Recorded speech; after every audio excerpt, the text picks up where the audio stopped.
પ્રભુ ઈસુ ખ્રિસ્તના નામમાં આપ સર્વને પ્રેમી સલામ. ગીત શાસ્ત્ર 107માં ગીત કરતા ઇસરાયેલી લોકોને મિસરની ગુલામીમાંથી છોડાવીને વચનના દેશમાં પહોંચાડવા માટે ઈશ્વરની જે કૃપા અને યહોવાએ કરેલ આશ્ચર્યકારક કૃત્યો યાદ કરે છે અને પોતે તો યહોવાનો આભાર માને છે, પણ લોકોને પણ આભાર માનવાના માટે આહવાન આપે છે. આ ગીતમાં ઇસરાયેલ લોકો જેઓ અરણ્યમાં અને ઉજ્જડ માર્ગમાંથી પસાર થઈને વચનના દેશ તરફ આગળ વધતા હતા, ત્યારે કલમ 5:6 ગીત કરતા લખે છે કે જ્યારે ભૂખ્યા તથા તરસ્યા થવાથી તેઓના પ્રાણ આકુળ વ્યાકુળ થઈ ગયા, ત્યારે તેઓએ પોતાના સંકટમાં યહોવાને પોકાર કર્યો અને યહોવાએ પોતાના વિશ્વાસુપણામાં તેઓને દુઃખમાંથી છોડાવ્યા. કલમ 9-14 ગીત કરતા જણાવે છે કે જ્યારે આ લોકો ઈશ્વરના વચનોની સામા થયા અને પરાત્પર યહોવાના પ્રબોધને તુચ્છ ગણવાના કારણે તેઓ અંધકાર અને મરણ છાયામાં બેઠેલા હોય અને આપત્તિમાં બેડીઓમાં સપડાયેલા હોય તેવી પરિસ્થિતિમાં મુકાયા કે જેમાં તેમને સહાય કરનાર કોઈ હતું નહીં, ત્યારે કલમ 13 લખે છે કે તેઓએ પોતાના સંકટમાં યહોવાને પોકાર્યા, એટલે યહોવાએ તેઓને દુઃખમાંથી તાર્યા.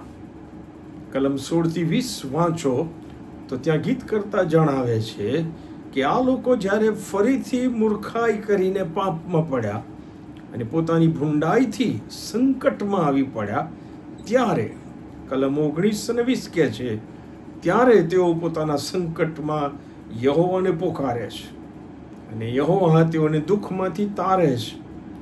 તે પોતાનું વચન મોકલીને તેઓને ક્ષમા કરે છે અને દુર્દશામાંથી તેમને ઉગારે છે.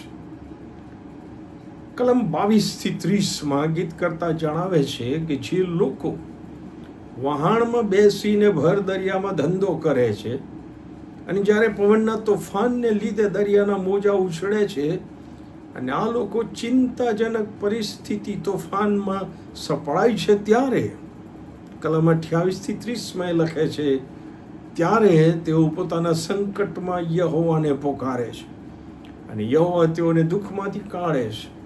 તે તોફાન બંધ પાડે છે જેથી મોજા શાંત થાય છે, ત્યારે શાંતિ થવાથી તેઓને આનંદ થાય છે અને યહોવા તેઓને ઈચ્છેલે બંદરે પહોંચાડે છે. ગીતશાસ્ત્ર 107 લખાયેલા આ વચનો સ્પષ્ટ જણાવે છે કે જ્યારે મનુષ્ય પોતાની વિકટ અને અસલામત અને સંકળામણ વાળી પરિસ્થિતિમાં વિશ્વાસથી યહોવાને પોકારે છે, ત્યારે ચોક્કસ યહોવા તેને સહાય કરે છે. ગીતશાસ્ત્ર 46 અને 1 પણ ગીત કરતા આ જ વિશ્વાસ પ્રગટ કરતા લખે છે કે ઈશ્વર આપણા આશ્રય તથા આપણું સામર્થ્ય છે. સંકટને સમયે તે હાજરા હજૂર મદદગાર છે.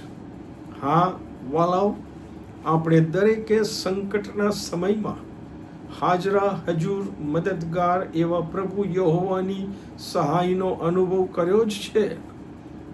પણ પ્રભુનું વચન આપણને આજે પડકાર આપે છે કે પ્રભુ યહોવાએ કરેલી એ કૃપા અને ભૂતકાળમાં આપણને કરેલી એ સહાય અને આપણો છુટકારો અને આપણો બચાવ એ આપણે કદી ભૂલી ના જઈએ, પણ યહોવાનો આભાર માનતા રહીએ. અને તેથી ફરીથી ગીતશાસ્ત્ર 107 4 વખત ગીત કરતા 8, 15, 21 અને 31 કલમોમાં લખે છે આ યહોવાની કૃપા તથા માણસ જાત માટેના તેમના આશ્ચર્યકારક કૃત્યો ધ્યાનમાં રાખીને માણસો યહોવાની સ્તુતિ કરે તો કેવું સારું.